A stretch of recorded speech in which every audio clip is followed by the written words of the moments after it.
सौतेली बहनें रंगापुर नाम के गांव में शालिनी नाम की एक औरत रहा करती थी।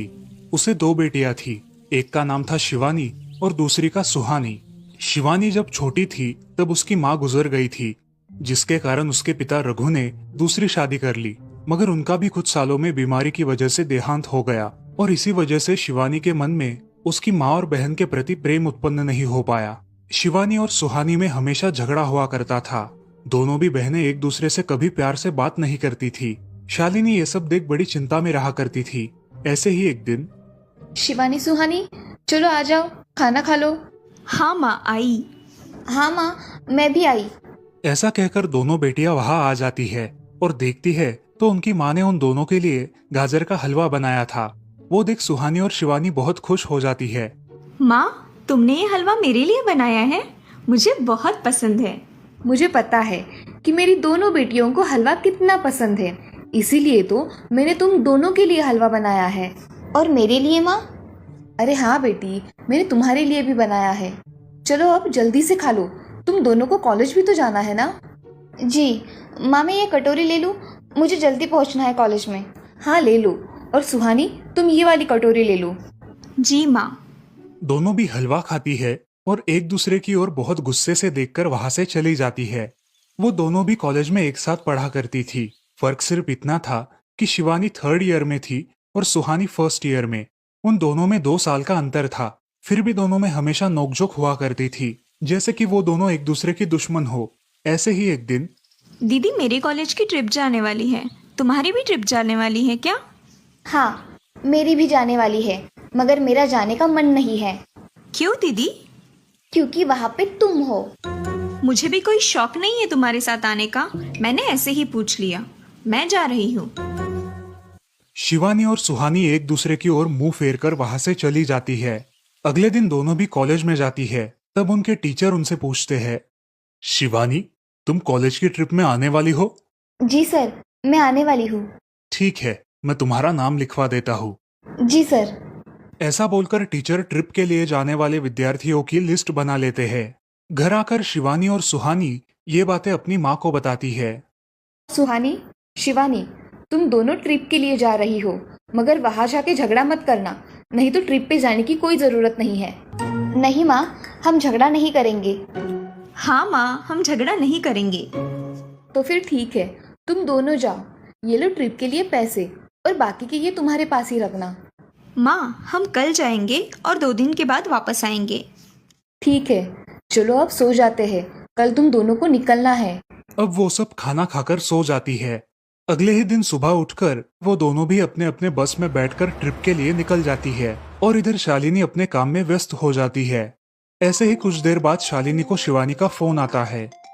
माँ, हम दोनों यहाँ ट्रिप की जगह पहुँच गए हैं।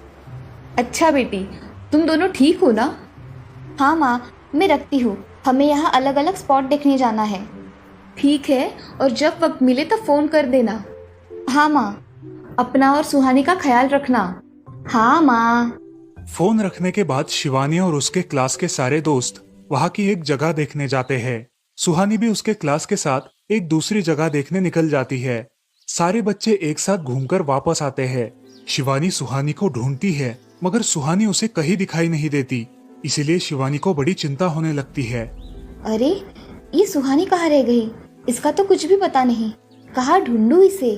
तभी शिवानी को सुहानी दिखाई देती है और उसके जान में जान आ जाती है। सुहानी, कहाँ गई थी तुम? मुझे कितनी चिंता लग गई थी तुम्हारी। अरे, मैं यहाँ ही थी मेरी सहेलियों के साथ, मुझे कुछ नहीं हुआ। ऐसा बोलकर सुहानी वहाँ से चली जाती है। दूसरे दिन सब लड़के लड़कियाँ जल्दी उठकर अपनी तैयारी कर लेते हैं और पहाड़ पर जाने के लिए निकलते हैं। वो सब आज थोड़ा घूमकर शाम तक निकलने वाले थे। सब विद्यार्थी एक हिल स्टेशन देखने चले जाते हैं। शाम होने तक उस पहाड़ी का मजा उठाते हैं, लेकिन सुहानी बिना किसी को बताए उस पहाड़ी के एक अनजान हिस्से में चली जाती है। वहाँ का मनमोहक दृश्य देखते देखते गलती से उसका पैर फिसल जाता है और वो वहाँ से नीचे गिर जाती है।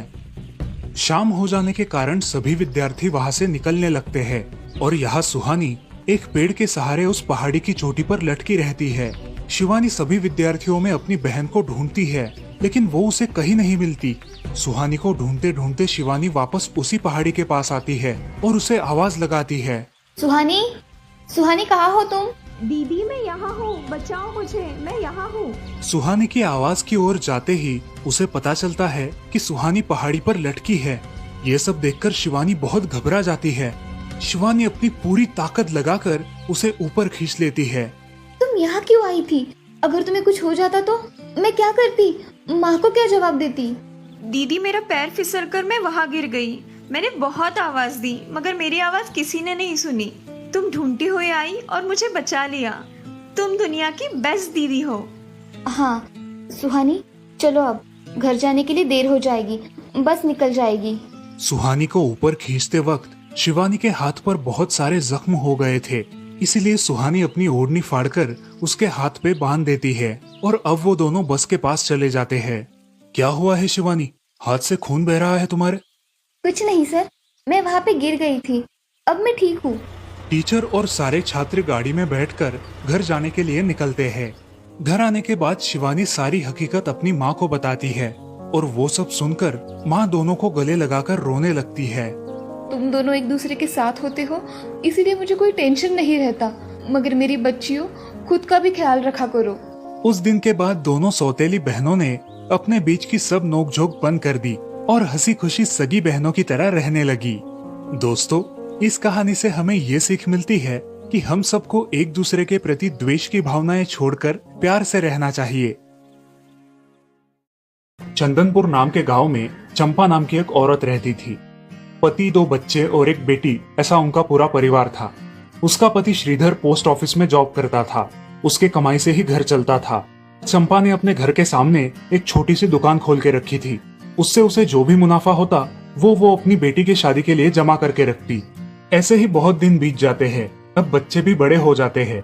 बड़ा बेटा अशोक डॉक्टर और छोटा बेटा रवि वकील बन जाता है और दोनों अपनी ट्रेनिंग पूरी करने लगते हैं। एक दिन उनकी बहन ज्योति के लिए एक अच्छा रिश्ता आता है और ज्योति की शादी पड़ोस के गांव के सरपंच जी के बेटे से हो जाती है। ज्योति बहुत ही कामचोर और गुस्सा करने वाली होती है। इसी कारण उसके ससुराल से उसे निकाल दिया जाता है। वो अपने पति को लेकर अपने मायके रहने आती है। अब चंपा का जमाई दुकान चलाता है और चंपा और ज्योति आराम से वहाँ रहती है। अरे ज्योति, जरा अपने कामचोर पति को कुछ काम करना क्यों नहीं सिखाती हो? कुछ काम का नहीं है वो। अरे हाँ माँ, उनके पिताजी ने तो उन्हें ही घर से निकाल दिया और हमारे माथे मर दिया। जाने दो, पति है। माँ और बेटी इसी तरह तानेबाजी करती रहती। अब बड़े बेटे अशोक की शादी उन्हीं के गांव के एक लड़की से करा दी गई, लेकिन उस लड़की से भी चंपा बहुत काम करवाती और वो बेचारी सासू माँ का आदर करके सब काम चुपचाप करती थी। एक दिन वो काम करके थक गई और एक जगह पर बैठ गई। ए कामचोर कमला, इतना सारा काम पड़ा है घर में, क्या वो तुम्हारा बाप आके करेगा? चलो उठ, काम कर। हाँ हाँ माँ जी, करती हूँ। ऐसा कह के कमला अपने काम पर लग जाती है और सारा काम खत्म कर देती है। चंपा अपने बेटे अशोक से घर आने के बाद चुगलियां किया करती थी। अशोक घर आकर कमला को बहुत भला बुरा कहता और कभी कभी तो उस पर हाथ भी उठाया करता था। ये सब रवि देखा करता था और रवि को बहुत बुरा लगता था। अशोक मारने आता तो रवि बीच में पड़ जाता और माँ बाप को डांटता था और वही झगड़ा खत्म हो जाता था। ऐसा बहुत दिन चलता रहा। रवि को रंजना नाम की एक लड़की बहुत पसंद थी, जो कि एक न्यूज रिपोर्टर थी। क्या तुम मुझसे शादी करोगी? मुझे तुम बहुत पसंद हो। हाँ, मगर रवि, तुम्हारे घर में तुम्हारी माँ का बर्ताव मुझे बिल्कुल पसंद नहीं है, इसीलिए पहले तुम इसका कोई हल निकालो। अरे रंजना, मैं हूँ ना तुम्हारे साथ, तुम्हें टेंशन की क्या बात है? मगर रवि, तुम भी अगर मुझे मारने पीटने लगे तो मैं तुम्हें कोर्ट में खींचूंगी। अरे हाँ बिल्कुल, वो तो तुम्हारा अधिकार है। अगले दिन रवि अपने घर में रंजना के बारे में बताता है। रवि की माँ चंपा उसे साफ मना कर देती है। रवि, तुम्हें कुछ समझ आता है या नहीं? अपनी बिरादरी की लड़की से शादी करो बेटा। इस घर में ये आखिरी शादी है और मेरे भी कुछ अरमान है बेटा। अजय, आप कुछ कहते क्यों नहीं? हाँ बेटा, तुम्हारी माँ सही कह रही है, तुम इसकी बात मान जाओ बेटा। नहीं पापा, मैं शादी करूंगा तो सिर्फ रंजना से, वरना मैं शादी नहीं करूंगा। सब चुप हो जाते हैं। अगले दिन रवि मंदिर से शादी करके घर आता है। सब अचरज से रवि की ओर देखते हैं और चुपचाप अपने कमरे में चले जाते हैं। कमला उन दोनों का स्वागत करती है और वो दोनों अपने कमरे में जाते हैं। कैसे लगा मेरा घर? अच्छा है, मगर सब मिलजुल के रहे तो और भी अच्छा होगा। रंजना, तुम्हें मेरी माँ को सबक सिखाना होगा, तभी घर के सारे सदस्य ठीक हो जाएंगे। ठीक है रवि, जैसा तुम चाहो। अगले दिन रंजना अपने घर के मंदिर में पूजा करने जाती है। तभी रुको, मेरे भगवान के मंदिर में तुम मत आओ, जाओ यहाँ से। ये कहकर सास रंजना को वहां से भगा देती है और घर के किसी भी काम को करने से मना कर देती है। तब क्या माँ जी, आज से मैं इस घर की बहू हूँ। इस घर पे मेरा भी उतना ही अधिकार है जितना कि आपका। क्या बोल क्या रही हो? निकल जाओ मेरे घर से। खबरदार अगर हाथ भी लगाया तो। पता है ना, मैं न्यूज रिपोर्टर हूँ। रातों रात खबर छाप दूंगी और कोर्ट के चक्कर लगेंगे वो अलग, समझिए आप।